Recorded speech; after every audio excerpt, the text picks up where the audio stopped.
Morning guys, hope you enjoyed your first day back and really got stuck into the work that we have all set you today. Here are the answers for the 6 arithmetic questions. So for question number 1, we've got 1.32 plus 2.7. Now the really important thing here is to line up the decimal points. As you can see, for 2.7 I have put in my placeholder, so it's more manageable for me and I can clearly see the place value of each digit. So 2 plus 0 is 2. 3 plus 7, well, I know that's 10, so I'm going to carry 1 over, and the 0 stays in.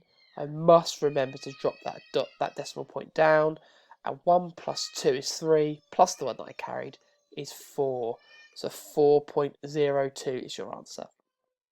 For question 2, it's important for these particular questions that you're writing the term BIDMAS down to help to remind you of what order you need to work the question out in.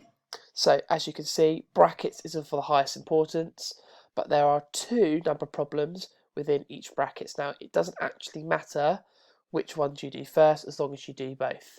So 2 plus 3 we know is 5, and 4 take away 1 is 3. So you're left with 5 multiplied by 3, and I know that 5 3s are 15.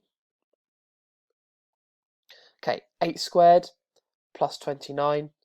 We know that when you square a number, you times it by itself. So 8 times 8, that's that little mnemonic, isn't there?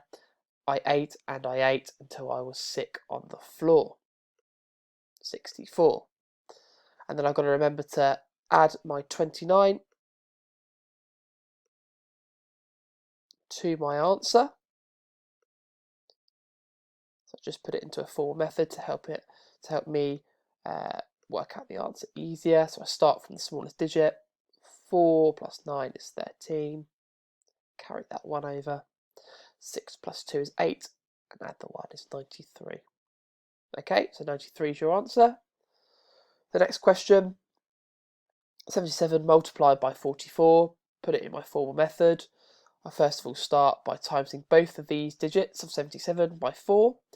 So 7 times 4, we know it's 28. Just carry the 2 over. I've just done 7 times 4, so I know that's 28. Add the 2 is 30, so 0 goes in, and I carry the 3 over to make 308. Okay, so I'm going to times both these numbers again by 4, but this time it's not 4, it's actually a 40, because this 4 here is in the tens digit. So I must put in my placeholder. 4 times 7, 28. And then finally, do 4 times 7 again, which will end up with a similar answer, the same answer from last time. So 28 again, but add the 2 to the 28 that I carried over, which makes it 30. Okay. I'm going to put my line underneath to make it clearer for myself, my workings. So 8 plus 0 is 8. 0 plus 8 is also 8. 3 plus 0 is 3. And then again, 3 plus 0 is 3. So 3,388 is your answer. Right, so 1/10 divided by 3. We use the keep, change, flip method. So we keep 1/10. We change the division sign to a multiplication sign. And then we flip of what at the moment is 3 over 1, 3 wholes, to 1/3.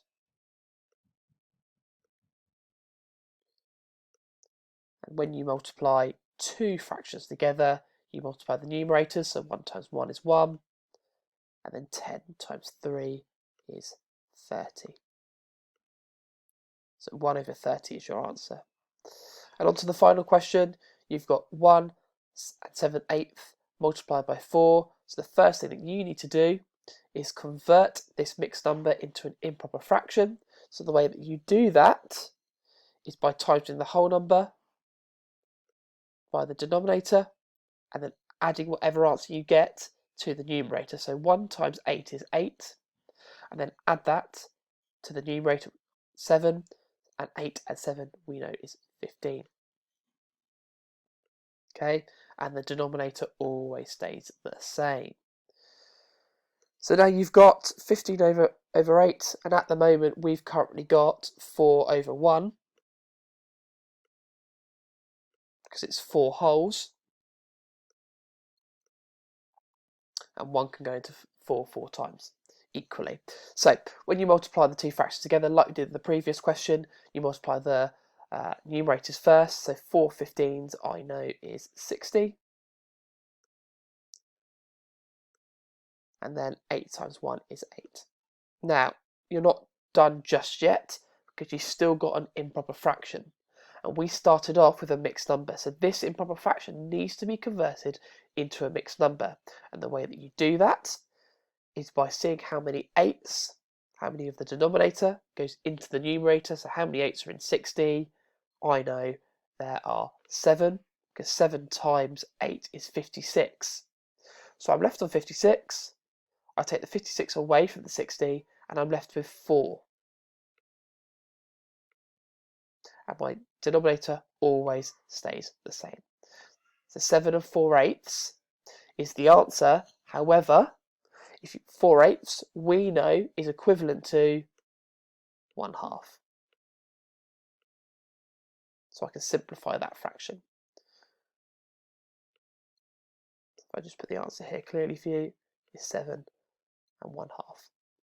Okay, so here's the answer screen. Pause it, double check your answers.